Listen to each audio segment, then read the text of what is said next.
Welcome or welcome back, everybody, to another exciting episode of Aaron's Opinion, the podcast for blind people, where we speak about critical issues in the blindness community and all other issues from across the universe and galaxy.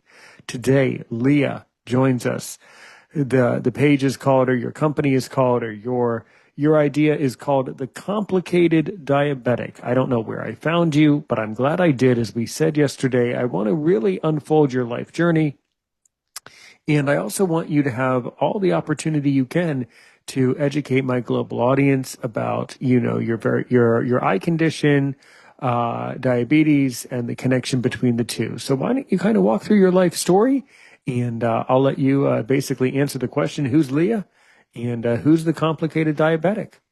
Well, I am definitely the complicated diabetic.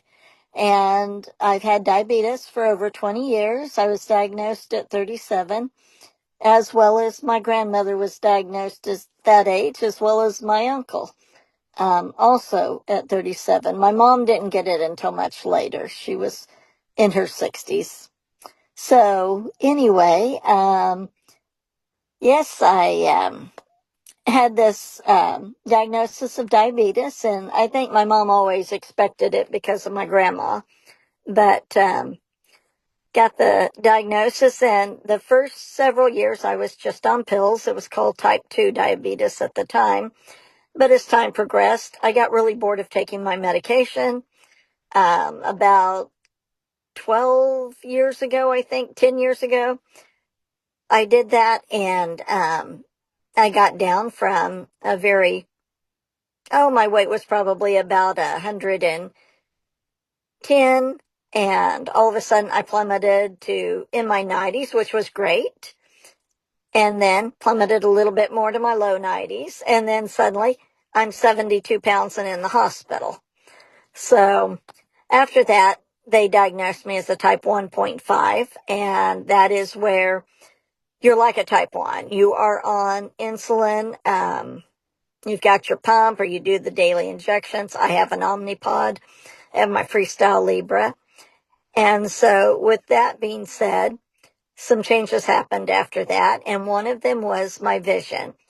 And I got a really bad case of iritis in January. And by the time July rolled around, they said, you do have retinopathy. So the doctor was going to give me a shot, but it wasn't really that bad at the time. It was just, we see it coming, it's here, but it was, I guess, stable, you might call it. And so I put it off until the day after my 51st birthday, when suddenly my color vision went downhill. I mean, I lost probably 50% of my vision within one night. But thank God for the Leia injections, because they gave me the Leia injection. That was on a monthly basis. They inject directly into the eye. And with that being said, about the third month, I got an injection, and I suddenly noticed the color red, because before that, in those 3 months, everything looked like an antique picture, not black and white, but that beige and taupe that you see on your great-great-grandparents' pictures. And then I could see all different shades of red and yellow. So it was kind of like having a Dick Tracy or a Superman comic strip coming right at you with the colors. And they were so vibrant and beautiful again. And so as I continued to get shots, my vision got better. And I was a little cloudier in my left eye because I had a cataract there. I had the beginning of one in the right eye, but the left eye went pretty quickly, within maybe 3 years, 4 years. So I ended up getting glaucoma surgery, or cataract surgery, and that botched my vision up. And so that just went totally downhill to where I could only see. It's like looking through about 7 or 8 wedding veils. So if you don't know what that's like, or if you ever watched the movie Ice Castles, the part where the character Lexi falls and goes blind, they show how her vision looks as she wakes up in the hospital. And that's what my left eye is like. With that being said, about a year and a half later, I got the diagnosis of glaucoma, and that was intensely painful. And having neuropathy and sciatica, different back issues, I can tell you, nothing is as bad as glaucoma pain. So I had a tube shunt put in, and that was amazing. The pain went away. My eyes felt clear. Didn't improve my vision because it was already ruined from the post-surgery. But it did give me a lot of relief, and I didn't need my eye drops, which is really nice. So with that being said, 3 or 4 years after my tube shunt surgery, I started getting weird pain again in my whole left temple. And it turns out my retina doctor discovered my tube shunt was exposed. So I went over the next day to my glaucoma doctor, and he said, yes, we're going to have to do surgery on it, use cadaver skin to cover it up. And that was like, okay, great. So anyway, but the trick was he was kind of being moved back into his Kansas City office because the practice he was working in my town has a new doctor that came to town, and he is a wee whippersnapper, but he is a Bascom Palmer trained. And for those of you with vision loss, you might know Bascom Palmer is the #1 eye institute in the United States. So he couldn't have fellowshipped at a better place. So anyway, but I was his very first patient, and I've seen him 34 times in a 5-month period. I'm kind of now down to where I'm not going to see him for another month, and I haven't seen him for the month prior, so I guess a 2-month schedule. And that's where I am with my vision right now. We're trying to decide whether we take the whole device completely after the eye, out of the eye, because he did remove it from the eyeball, I guess you would say. And yeah, so that's one of my big challenges with my complications is back and forth between retina, between the glaucoma specialist. And so what else would you like to know? Absolutely. Well, I think you have already done an amazing job, really, really kind of painting the picture in the audience, in the audience ear here. You're very right. It really, as the more I've learned about diabetes, it's obvious to me that diabetes has a profound impact on the body and the vision in your family and your lifestyle.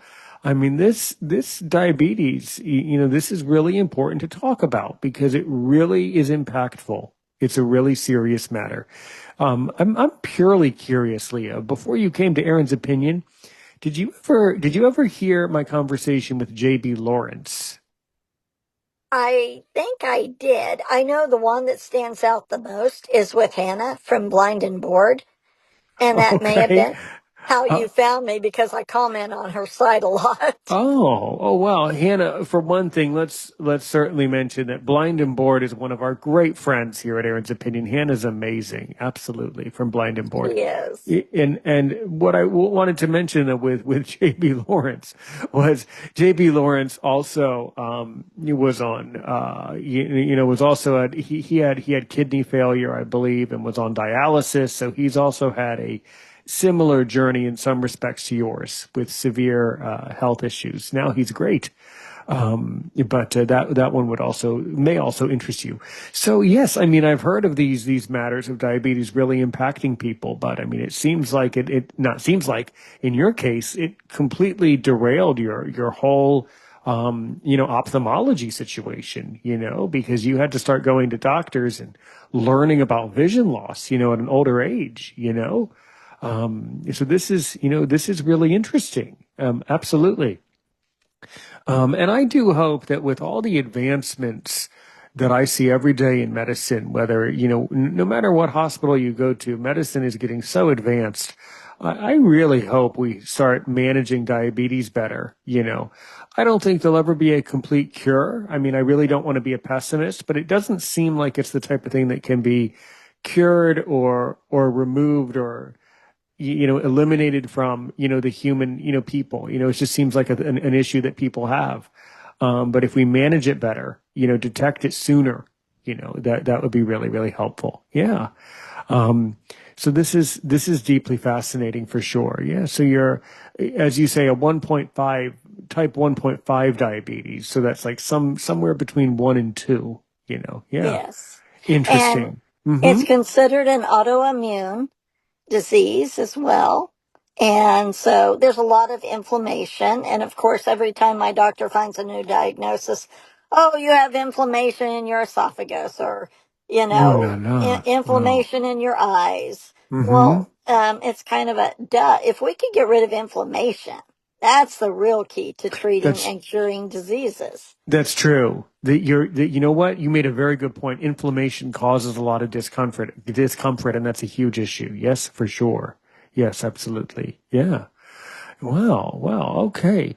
Now another thing, and we'll kind of swing back to the health issues, but certainly at Aaron's opinion, I would say, and so would you, that you cannot allow health to completely derail your life. You were telling me something quite interesting. In addition to you managing your diabetes and your health, when you were not to age you, but to age you, when you were younger, you worked as a journalist, and I really appreciate that. As you can tell, I'm really fascinated by journalism. So, can you kind of walk through your journalist story because you were doing a lot in the journalism field? Right. Well, I'll go back to when I was in sixth grade. A teacher said to the students, write down a list of 5 things you want to be. And I put psychologist, I put journalist, I put TV actress or movie star, detective, and a lawyer. What do all of those have in common? You all have to be pretty keen on research and be inquisitive and curious about people. Well, then the teacher told the class to write down realistically out of those 5, what do you think you'll be? Journalist. And so I did live out that journey, and I started in high school on the school paper. Um, then moved on to the college paper. And then I took some time off, but I was working nonprofit, and one of my main things besides being a volunteer recruiter was to do the public relations part, which meant laying out and writing the newsletter. So I was communicating to our volunteers, our staff. Then later at another organization, it went to all the different agencies. So as well as any volunteers. And, I love doing that. And then because I had a background in journalism, our agency was very top heavy with upper level staff. So they gave me a little portion of my hours would be dedicated to public relations. And that was out of the corporate office. And having said that, so I could do things with the media and communicate with the media that my boss could not do, that my boss's boss could not do, that her boss could not do. So I was directly at the top of the chain, with the main boss directly over me for that part. And that was really exciting. And it was such a great organization to work for. But then when I moved to East Tennessee, I worked for several small papers. And that's where the whole freelance journalism really began. And I was blessed to interview people like Louise Mandrell, um, Lisa Welchel from Facts of Life when she wrote her Christian book, and then Tina Wessons from Survivor Outback, which was really fun because by that time I had my byline, and she was from the same town I was. And so we ended up meeting at this place where she was giving a motivational speech. And the person that invited me to write the article and invited her to do the speaking event had us sitting together. And I had just as many people coming up to me as she did. And I'm like, oh, wow, I think this qualifies me now as a little minor celebrity in town. So that was kind of cool. And then my biggest celebrity was Jane Seymour. And it doesn't matter after that who you interview, whether it's, you know, Prince William or, you know, President Trump or what have you, it will be equally big, but not any bigger than, because internationally everybody knows Jane Seymour. Even people who don't watch TV say, oh, Somewhere in Time or Dr. Quinn, Medicine Woman. And so, yeah, that was really nice. And I got to hang out with her entourage a little bit because I work for a very small paper. So they kind of had to find a way to fit me in at some point, but they wanted to make sure that I got my interview. And I was so appreciative of that. That was very nice of them. And And then United States Senator Bob Corker was another one that I got the chance to interview. So, Wow. Wow. You really are good at interviewing. And the thing that stands out to me is you're also good at answering questions too. I noticed that right away. You give these very thorough and direct answers to my questions. So thank you. you definitely can interview people. You know, we've been seeing and this will sound silly to you. You can certainly put a smile on your face when you can say that. I know this sounds silly, but I'm a young person. So a lot of those names you said, with the exception of Corker, I actually have not heard, I've never actually heard of those people, but I'm only 35 years old. So for the older people in the audience, I'm sure have heard of the people you've interviewed. So that's really fascinating. Yeah. Well, Jane Seymour is still out there, and all of her movies are classics. So, Somewhere in Time is a great one to rent. She's currently on Acorn TV with Harry Wild. It's a a series. And Lisa Walter with some Facts of Life. Most people your age do know her if they watch Nickelodeon and reruns of the Facts of Life. And yeah, Tina Wesson was from Survivor to The Outback. Hmm. So, yeah. Of course, they're on season 50 because they run 2 seasons a year. And that was probably back in 2004 or 5, maybe 6 that I got to interview her. That's really fascinating, though. That's really wonderful. Yeah. You know, and I think today, I think media now and journalism now is what we're doing. Podcasting has completely taken over. I don't know, how much I don't know how much you've researched about the podcast hobby and podcasting in general, but it started around like roughly 20 years ago. Uh-huh. And then in the mid 2000s, it started to pick up a little, but it didn't really take hold until 2020, until the pandemic, and people needed something to listen to is when podcasting really took off. And that makes a lot of sense. Yeah, there were podcasters before, and there were people that were doing things, in the 90s and the early 2000s that were like podcasts, but we never knew to say podcast, so there were a lot of people in the 90s, in the 80s and 90s in the IT space that would have loved to do a podcast because they needed a way to, record information and share interviews, which was much harder, as you know. It was in the 90s, it was a lot harder to, record a conversation and share it with the world. Now we do these things every day. So now it's a lot easier to share information now. Yeah. So, what do you think of the podcast, the podcast sphere? How many other podcasts have you been on, by the way? You're my first one. Thank you very much. Wow. I Well, thank really you. enjoying this. That's an honor for me to be the first person you interview, but I certainly do not want me to be the last interview you ever do. You should always reach out to more and more podcasts. But yeah, wow, this is your first experience on a podcast. Well, that's incredible. Well, Yeah. yes, at least on this end. Now, I do it on the complicated diabetic site. And so when I started this Facebook page, I suddenly started finding diabetics that were not just like diabetic educators, but people who were really living the disease. And there were so many different approaches. I mean, there's the young ones that get a little histrionic and like to do the rage baiting. Some of them are hilarious, but they're always concerned and they always have anxiety with their blood sugar dropping too low.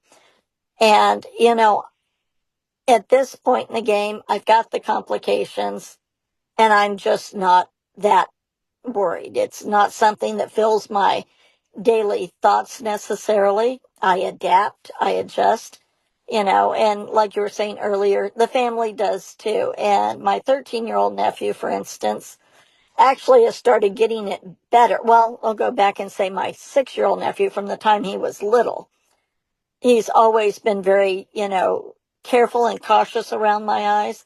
But the 13-year-old has started to anticipate because it's gotten a little worse this summer with my vision. And so my good eye is getting blurrier, probably cataract or something else going on. But he'll know when I start looking for them when they're walking with them. He'll see how my body starts to react. First with just sort of a little slight turn of the head and then the turn of the head another way. and he knows when I'm getting a little bit tense on where are the kids. And he's like, I'm right behind you, or I'm right over here. And that is so thoughtful. And the other day I took him golfing. We had a friend from church that is mentoring him in that. And it was so cool because Drew just let me have the other golf cart and take off driving. And my little nephew jumped right in with me.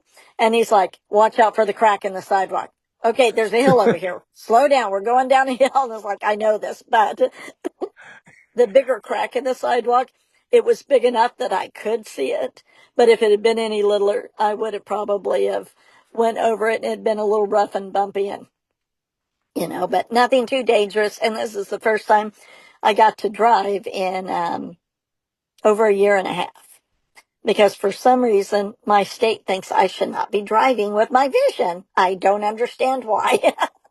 So, but yeah, I was driving from the time I was a little kid out on the farm. My dad would let me loose with the 4-wheel drive. And so I was 8, 9 years old and had a pillow on the seat and clear up to the very front. And, yep, I drive all over the dirt road on the farm. So, Yeah, that's really beautiful. A lot of children had that experience. yes. I did not grow up on a farm, but I grew up near farmers and near farms. So I remember as a little boy, I had a friend. We'll call him Peter, and we'll say that Peter lived on a farm near me.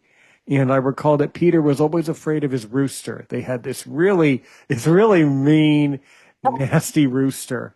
And I would go over to Peter's house and, occasionally from time to time, also, have the humility to tell you that I'm someone who has struggled tremendously making friends and with social stuff. But I had a couple friends when I was a boy, and Peter was one.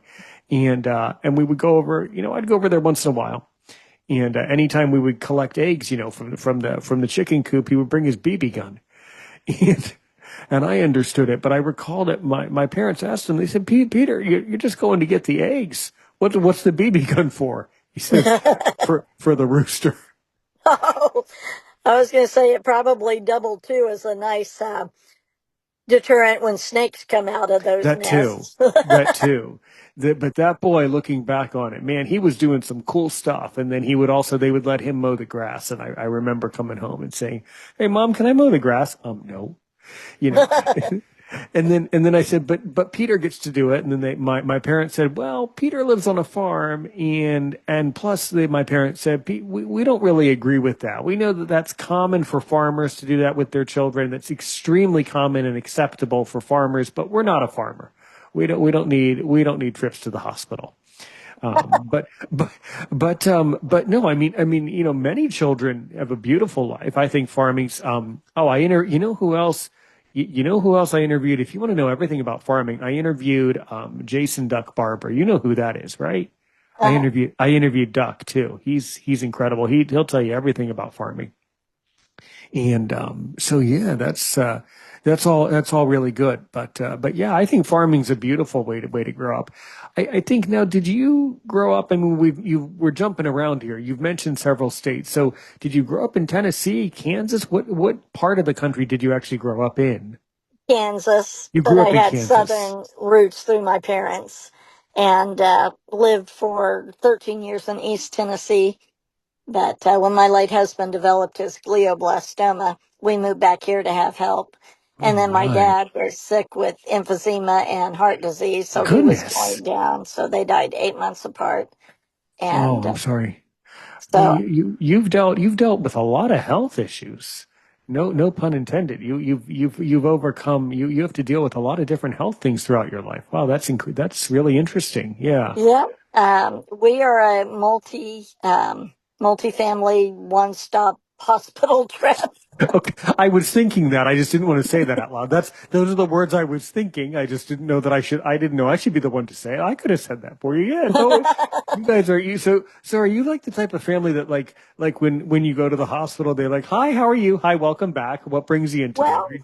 Yeah, yeah. let's just put it this way. When my mom was in the hospital with she actually had a kidney infection that Oh lasted goodness. for 6 months, Ooh. and they'd release her and then we'd put her right back in. Then they'd release her, sometimes 3 days, sometimes 5 days. Then we put her in physical therapy rehab for Mm-hmm. post-surgical rehab because they put a stent in her ureters. But Mm-hmm. having said that, she was so weak. It wasn't from the surgery. It was Right. because they kept her sugar too low. So Yeah. when I ended up, and we kept telling him, you cannot let her sugar drop that dramatically. She's not used to operating. And this is something that people need to know. Older people do need to be at a little higher rate. 110 would be low for her, which is considered right at the top of average. Um, if you're, a healthy person or if you're a younger person, but you do need to have it a little higher to keep up your strength and energy. And what was so ironic is by the time, I think 3 years later, I was in the hospital, I said, now do not let me get down to 70 or you're going to have a problem. Oh no, as soon as you get right below 80, we start giving you sugar water in your IV. I'm like, are you kidding me? We had to fight so hard with my mother to get that. And then with me, it's like, we got you. No problem whatsoever. I, So, I know I'm having a misunderstanding because I'm not knowledgeable about it. So you said that if he gets too low, are you referring to the blood sugar measurement or the right. weight or the? Yeah, the blood sugar numbers should be kept between 70 to 110, 120. My Mm-hmm. dad ran in his 70s a lot until his steroids took over, and eventually he ran high from the steroids. Right. But yeah, you don't want it to go below that, or that's when you start passing out. That is when, if it's worse to go low than high. Some people Oh. think that don't have diabetes, it's horrible to go high. No, your body can adjust. You'll have long term side effects eventually if it goes high too long. As is the case by me. But yeah, going low can cause very rapid death.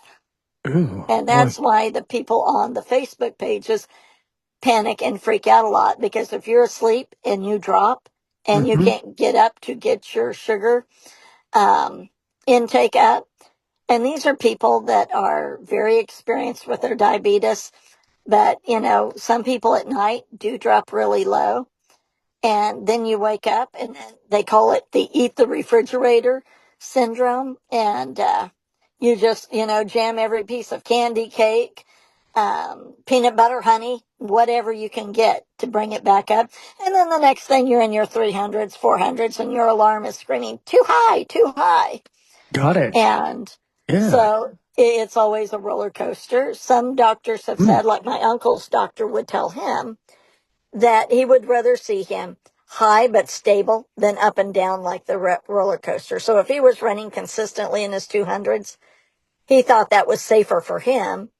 Now, another doctor will have a different opinion. And that is one thing about diabetes. It is full of opinions. Mm-hmm. And I mean, some things are very standard, but the nuances behind it can be very different. So, yeah. Sure, sure, sure, sure.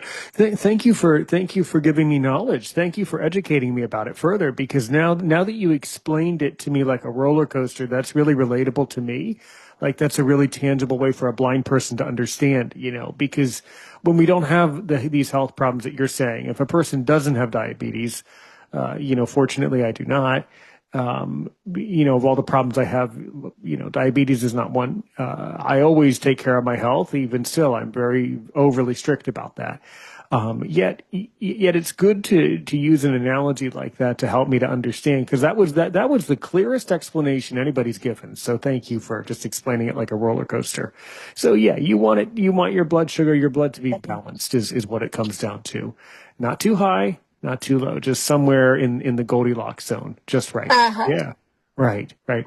So, and I mean, you mentioned something very, very telling here. You said that there can be a lot of opinions when it comes to, health and diabetes. And I respectfully disagree with you. I'm kind of against opinions. Even though you're on a podcast, even though your screen says Aaron's opinion, I don't really support opinions when they're about healthcare because I think that we should use facts when we provide care. So how do opinions work? Like exactly what do you mean? Really give me another concrete example. So, like I was saying, some people are more lenient on what your blood sugars should be. Other people are just by the book. Now, I am not necessarily a strictly by the book because I have to look at how my body reacts. And so there are some people who are very cookie cutter in their approach. There are other people who are not cookie cutter.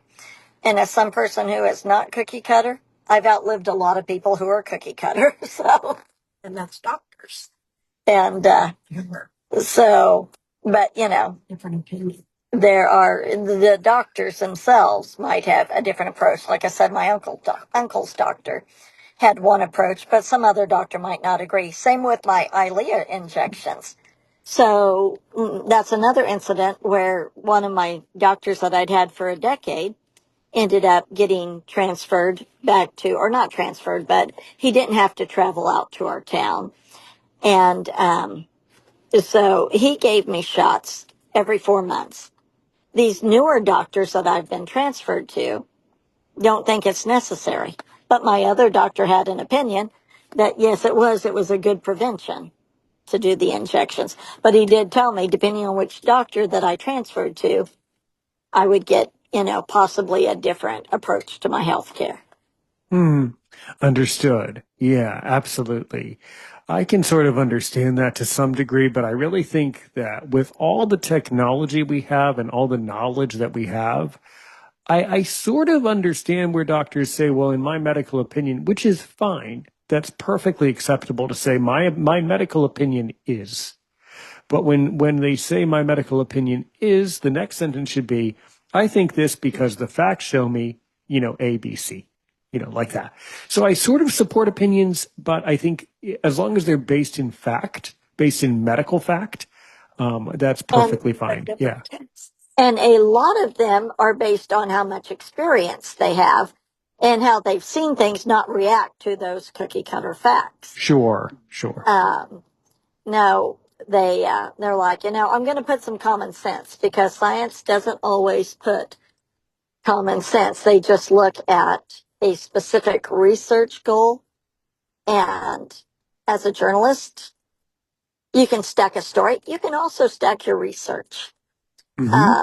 depending on who's doing it. And that's why a study will come out and say, well, such and such is this way. And then 25 to 50 years later, um, they will say, oh no, studies now show blah, blah, blah.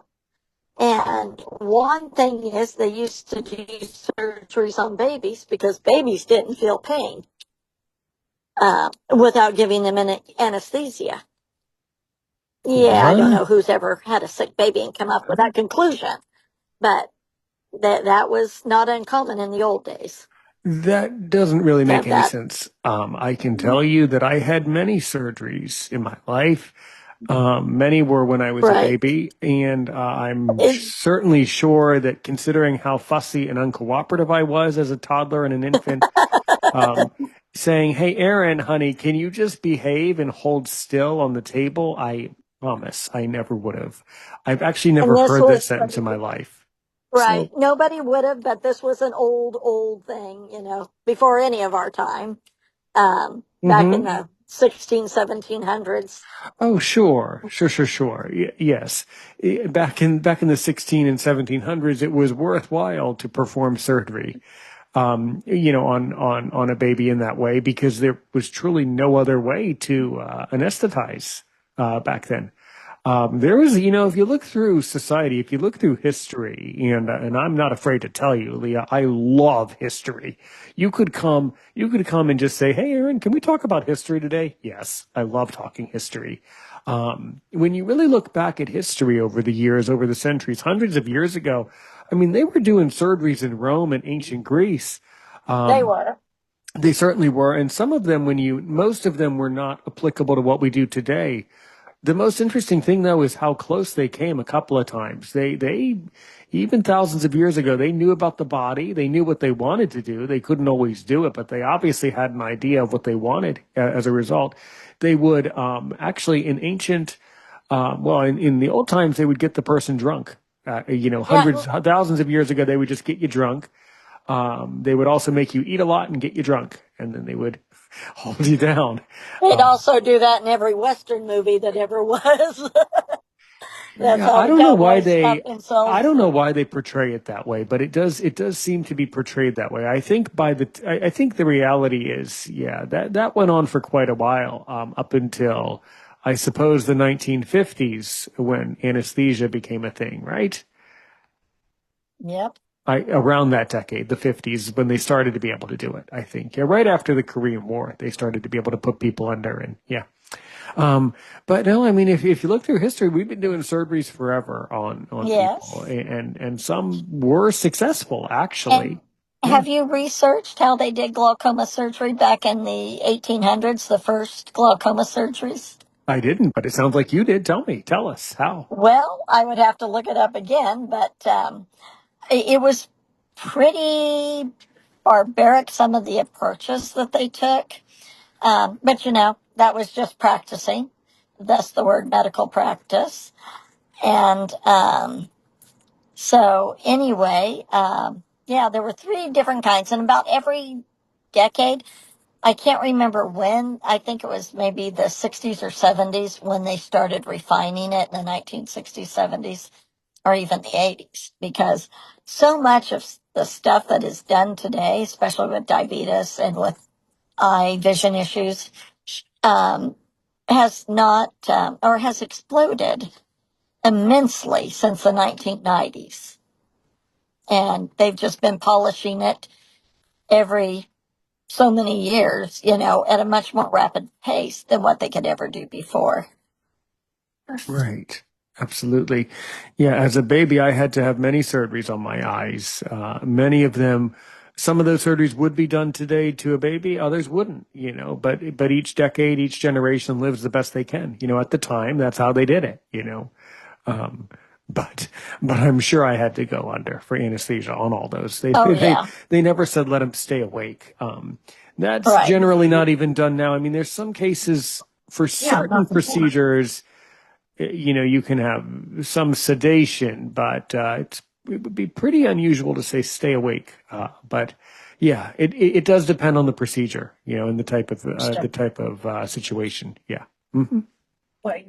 Yeah, they have not had that opinion in, centuries.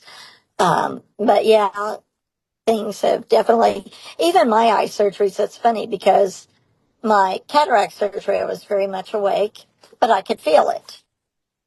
So the second time I'm like, you're not doing this. I'm going to go out. So I went out, for my glaucoma surgery.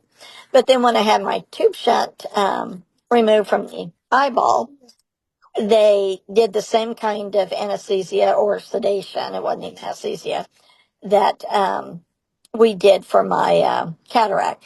So Hmm. it was like, an eyelash foam hitting your eye. And, so yep, it was definitely noticeable. And I played 20 questions with my doctor and asked him everything under the sun. Between that and 33 visits, I feel like he probably qualifies as the doctor I know the best. Other than the doctors that have, sent their kids to the dance studio where my niece, danced. And but yeah, the second surgery, though, they tried a different way of doing it since I felt it, and they gave me, um, something that made me puke for 36 hours after it. And they kept saying that, oh no, it should be out of your system. Well, when I went back for my third, I said, no, I'm not doing this because of what happened last time. This time I got a really great nurse who went back and asked the anesthesiologist, and she came back and she said, they gave her Versed. And it's like, oh, that explains some of it. Well, then when I go back to get the anesthesia, she goes, he gave you Versed and fentanyl. Okay, that totally explained it. I should never have that because I get so violently ill on it. And then the third time, they used propofol. And when I woke up, they said, can you take a step? And I'm like, I took a step. I took a second step, and I went, this. this anesthesia team, I'm keeping. And so finally 3 tries and anesthesia got it right. Yeah, But, yeah, it's tricky because you have to find what methodology works best for your health condition. Yeah, absolutely. Yeah. Yes, I have heard, in case the listener's wondering, I have heard of people staying awake for cataract surgery with a local anesthetic. Yeah, that's fine. uh, Because, getting the cataracts removed now is very routine. It used to be when I was a little boy, that was a big deal, but now that's a very, very, very routine. It should always be a very smooth process. So yeah, but but all of this is really interesting. The other thing you said is that there's a lot of like, you said it a few moments ago. There's a lot of like rage baiting with the younger diabetics. Can you kind of go back and tell me exactly what that means? so that means acting really angry and being outraged at something and getting people to discuss. And there is one that says things that are very, as she would put it, instead of wrong, very wrong. And she has given false information on several occasions. But it just comes from her personal experience and what she's mad about. And then there's some people that say you can't gain weight from insulin. Oh, yes, you can. And, but it depends on where you're at in your diabetes, what type you are. I find that type 1s do not gain weight the way a type 1.5 or someone that wasn't maybe fully a type 1, but maybe some type 1s do. I'm not going to, say they don't. But yeah, depending on how your body's responding to it, it is a hormone. And yes, with any hormone, you can gain weight. And so I have to be careful about. I have one insulin I can use without swelling and putting weight on me. Very interesting. So there's certainly, just like in the blindness community, as you've come to notice, there's certainly a wide range of opinions and approaches amongst the diabetic community and around the diabetic community. Yeah, well, that's very, very interesting and really, really not surprising. I mean, I'm not really into that whole rage bait thing, and I'm certainly not into giving out false information. That serves no purpose. And Mhm. that is why I like to, I may say what my experience is, but I also put on there, interviews with doctors. So I've interviewed a lot of the doctors on the complicated diabetic, my glaucoma specialist, my retina specialist, um, my endocrinologist PA, and I've also done some health things like my nephew's karate instructor, and he's done some karate moves that can help with lowering blood sugar. I'll be having my niece do a dance one pretty soon. Plies and releves are all very good things to help lower blood sugar for exercise. And it's graceful and beautiful, both the karate and the dance. Absolutely. Wow. Well, that's really good. So even though that I'm your first podcaster that has interviewed you, so Uh-huh. it sounds like you do have your own podcast. It's just the complicated diabetic. Right. Oh, okay. Well, that kind of clarifies that, you see. So you're a first time guest. You're an Uh, experienced podcaster and this is your first experience as a guest. Well, that's really yes. great. Yeah, yeah. So on your podcast, The Complicated Diabetic, to which you should definitely, if you can, provide me with more info about that later on, if it's, a YouTube, Spotify, because my audience definitely needs the information. So have you spoken to diabetics in other countries? And, what can you tell me about your audience? Well, right now, I don't think it's on from any other country. It's a really small, not promoting it as much as, some people do. I'm just getting it out there. And if it flies, it flies. It's on Facebook. And, it will hit the people that need to hear it. And so that's how I'm doing it right now. But I think I'm going to go back at some point and boost reels and get a little more, into it. But I don't like posting 4 times a day about just general stuff. I kind of like to keep it more serious, and that's why I enjoy doing the interviews. And it's been really funny to see which doctors are so excited to do them and which doctors are like, no, I don't want to be seen.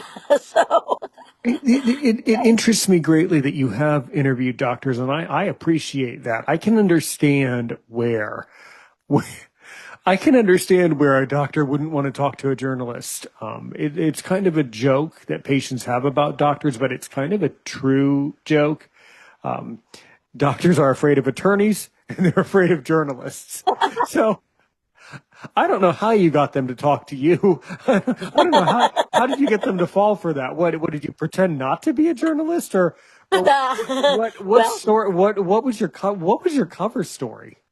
you know, they knew what I was doing. They wanted to help, and it depends on how young they are. Um, Right. because the younger doctors are more energetic and want to reach out, and they know that's the way they can reach their audience and their people and get their points across. If you get Mhm. people that are middle aged like me to, well, yeah, that's probably all the doctors. They're within, 5 to 10 years of my age. Then they they are a little bit more reluctant, and I had one nurse practitioner who is fairly in between the younger and the middle aged ones, and she's like, "Oh, I just don't like to be seen on camera. Oh no, I just couldn't do it." So Yeah, they're paranoid. surprisingly Yeah. enough, they're humble in some ways, and it's just like, and a That little part shy. that part is interesting. Yeah, they don't want the trouble of it all is their phobia is that during an interview something will be said that will create a liability. That's why they don't want to be seen for that very reason. Because it's nothing personal, but they don't know if you're going to say something that might get them in trouble later, 10 years from now. You never know. I have heard, I don't know them by name. I have heard of some podcasts um, geared towards medicine, but these are podcasts that are, well, strictly about doctors and medicine. There are podcasts in that sphere that perhaps you may or may not want to look into, but I can tell you that they have very large audiences and very specific audiences. So that's kind of a pretty difficult dynamic there to you know? So, with all of the people you've interviewed so far and the complicated diabetic, what has been, what have you noticed to be some of the really fascinating things doctors have told you about while you interviewed them? I mean, doctors are characters. So what were some crazy stuff or some really interesting things that they were able to divulge to you? What do you think? Well, we go over just the basics, the standard things that everybody knows, like what the Eylea injection does, or what my case was with my specific glaucoma. And with my endocrinology PA, we talked about 1.5. And I think that was very helpful to people because people don't necessarily, they just think type 2 or type 1. And so she did a great job of explaining that. I just think the best thing is their willingness to reach out and help. Um, and, you know, that's what I really see as being very, very key is they see that it's going to benefit people. And I have a dentist coming up pretty soon, hopefully, unless something changes, because he's meeting me at his office on a Monday, which he doesn't work on a Monday. Wow, But he'll come in to do that because he loves doing interviews. And again, that's endearing. this this is a company that uses some very cutting edge techniques. And so what I hope to talk about is how laser dentistry can be extra helpful to diabetics, to people like me who have Hmm. had a widowmaker heart attack and survived. And so what they do is they extract a tooth, and they clean it out with the laser, and it seals it up. So you're not having to wear all the gauze for hours on end, changing it out every, couple of hours. And your recovery time, I went home, I didn't even have to sleep. And the next day, I felt, that day I was actually still shopping, after I had it done, and then went home and still didn't crash. You're a character. You have the right attitude about life. I mean, I think that's a huge part to your health and your success is your mindset, obviously, Very Um, much. Mind over matter is what gives you life and vitality. And, I'm a Christian. I have a very good relationship with my Lord, and the prayers that have went up for me has certainly been highly, highly instrumental in getting me through some things. Just like my little nephew too, who also had a situation with his bladder, and the diverticulum oh in his my bladder goodness. exploded and exploded to where it was pushing up on his heart. And Oh gosh. he should be gone too, but that's whose swimming lessons I was at, and that's who's the green belt in karate in our No, yes, he just made green belt this week, so he's on his fourth belt. He Oh, started almost 2 years ago, so in under 2 years he's went up 4 levels well, that's because he's a wonderful. fighter. Well, that's And wonderful. That's really, really special. Yeah. Yeah. Wow. Wow. That's incredible.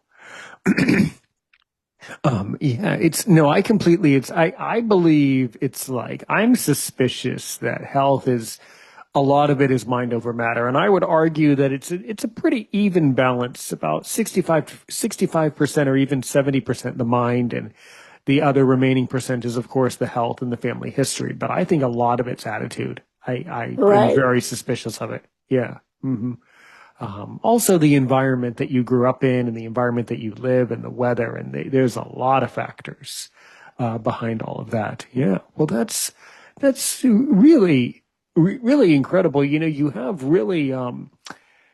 very specific knowledge that most people don't have. I will certainly do everything in my ability to make sure that my audience knows about, your podcast, because there's a lot of blind people in my audience that are probably needing your knowledge. So I am sure that you will get more downloads and more visitors to your page because people need to learn from you.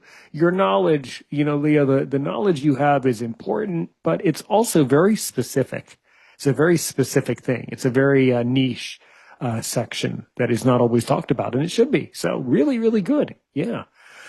Um, where well, was I my go- where was I my going with that? nephrologist had said fairly early on, between taking, assisting and taking care of my parents when they were alive, and my own health, my late husband with his glioblastoma, he goes, "You got your medical license. You've been baptized by fire." Of course, he was joking, but he realized that I'm the kind of patient that knows how to advocate. It's And critical. you do have to know how to advocate for yourself and for your family. Two heads are always better than one when you're going in, because some people will totally just block out what the doctor's saying because maybe they're nervous or fearful, and or maybe they just don't understand the language, Hmm. and it is a very technical language. And if you haven't been brought up around that, then it can be very daunting for some people. And that's why it's good to take a second person with you if you can at all, so that they'll get part of it, you'll get part of it, and together you hope you get the whole picture. Absolutely. And some doctors are better at explaining than others. I have noticed that there's a spectrum of people that have the knowledge, but they can't for the life of them explain it in a, what's the terminology here? Layman's terms, or like a very I'm sure you know exactly what I mean. There's some doctors are able to explain well, and others really struggle to explain to patients that don't know the terminology. So that's a big problem. Yeah. Well, Yeah. certainly, we certainly will make sure that there are more and more people tuning into what you do, because diabetes is obviously impactful for you, but it impacts blind people. Many blind people many people deal with diabetes, and many blind people deal with diabetes, and many people become blind. So that's from diabetes and from complications around it. So that's really, really, really interesting stuff. Yeah. Oh, I know what I was going to ask. So now that you're in Kansas, in a general sense, what part of Kansas are you living in now? And what can you tell me about like the services, for blind people? How is Kansas for blind people? You know, I am surprised that I haven't heard about more things from people about the vision loss. I think there's a little bit more for diabetics out here, but I don't like to be too specific where I live, but not far from Kansas City. And so there's probably more there. So I'm really not aware. And that's why I so enjoy watching these podcasters, because I've really learned more from the ones that talk about vision loss and blindness. And I find that their community is a little bit more cohesive than the diabetic community. Hmm. I don't know. There's a lot of crazy opinions around the blindness community. I would not say cohesive and blind go together. I I'm not quite sure, but that's perfectly fine. Yeah. That's interesting. That's really interesting. Had you ever heard of Aaron's opinion before I reached out to you? I'm just purely curious. No, because I was really new to looking up this. I had not even seen any, reels on blindness from all of the people that I've come across. And then suddenly, boom, I hear from you shortly after. And like I said, I do believe it was on Hannah's page that I'm not I came sure. across you. I never noticed you in the comments of her. I no, I mean honestly, no. I don't think that's where I don't know you. I have no idea. I think you just came into my feed somehow. Ah, okay. I don't know. I don't know how I even found your page. Somehow I found your page and connected with you. So that's the most important thing, is building the connection. You said it was Mm, mind over matter with the health. Well, I think today in journalism, I think the software and the algorithms put accounts together when they see that there's, similarity, because right, when we put this out, you'll be tagged. My podcast page will tag you. Like there's like tagging, and then it shows the accounts that are similar. So they probably noticed at some level the software could tell that we both produce similar topics or something. But I'm really glad that however we did it. I'm really glad that you eventually came into my inbox and I noticed you. So yeah. Well, that's really wonderful. So, well, now it's time, as I say in the show, now it's time for me to turn the tables and from one podcaster to a journalist. So, if you were going to put on your journalist moment, what are some questions you have for Aaron Richmond and Aaron's opinion? What do you really want to know? well, I would like to know how your journey started out. How did your parents react? How did they find out you had the glaucoma? Well, my journey with glaucoma started out when I was born, when I came out. The doctor looked into my eyes Oh, and wow. said, something's wrong. So, shock is how it started. It started out the instant I came out. And, my whole life has been about me, overcoming things, whether it's, schooling. I had a really traumatic experience in many ways going through each level of schooling. I hold a bachelor's degree, a BS or it might be I don't know. I forget if they call it BA or BS, but it's a degree in international relations now is what it is. So I did complete my undergraduate, but it was very treacherous. It was a very traumatic experience. So my whole life has kind of been about overcoming things, has been what has gone on throughout my life. I've had to always overcome. Um, and I always find that for people, in your case, who become blind later, it's a completely different life.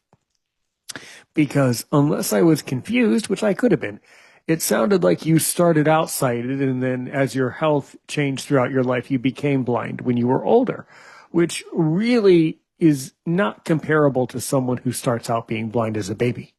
Right. You can't compare the two. I do find that for the group of people who have RP, that's a whole nother beast. That RP thing really messes with people's confidence. They typically become blind when they're in high school, which is a terrible time to lose your vision. So that really impacts people too. RP and things like that. Yeah. But that's kind of how I got into all of this. Is my whole life has been about overcoming. I have been, as I said, immersed in audio from day one. I've always been an avid podcast consumer. I've consumed more podcasts than probably, I don't know. I know that I've consumed a lot over the years. And then in 2020, I just realized that I just can't shut up. I can't stop teaching people. I want to have conversation, and the only way to do it is to record it and then send it out and see what happens. So that's kind of how we built Aaron's Opinion. Is I want to give you, Leia, the complicated diabetic, the privilege to share your knowledge with my audience, and I want to give other people the chance to share knowledge and to come have these conversations. Because if we've been doing this for 6 years on, obviously people need this. I was speaking to somebody else and I said, podcasting is almost like a therapy because people need to talk about this stuff. These matters are really important. And so that's, the why and how, and that's me. That's Aaron's Opinion. Well, very good. That says a lot, and it is very different because, I was always a fantastic driver. I would drive for miles just seeing the scenery, and I can still see the scenery, but I can't enjoy it the same way. Right, right. Or it doesn't resonate the same as it would. Exactly. Mm-hmm. And Mm-hmm. so my sister will be driving and she'll say, "Oh, look at that." And I'm like, I can't see that. So, if it's at a distance or if it's a small thing. Right. Yeah, you just don't see it or you miss out on it. Yeah. Yeah. That's a pretty common thing. Yeah, absolutely. Yeah.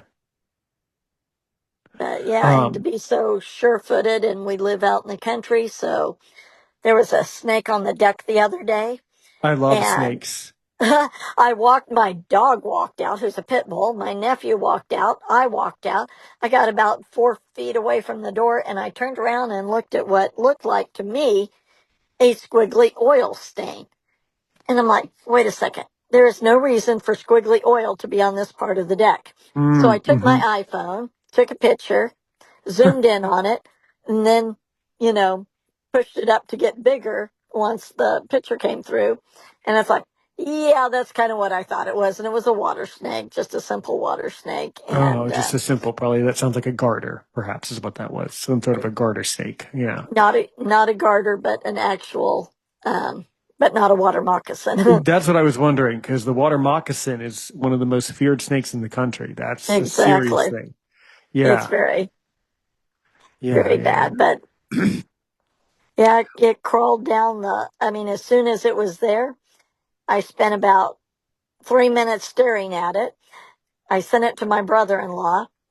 I looked down to see the text, and Mm-hmm. it's like, it's gone. Totally gone. And that is what makes people fearful about most snakes is now you see it, now you don't. I They're the see. magicians of the wildlife. It was probably on your porch or deck to like sun. It needed to get its sunlight. Is probably what it was doing. It was probably taking a break after a meal or getting ready for a meal, but it needed some energy from the sun. Probably is what that sounds like. But that is really, really all really fascinating. Yeah, definitely. So well, okay. Well, what are some other questions you have? Because we've covered a lot today.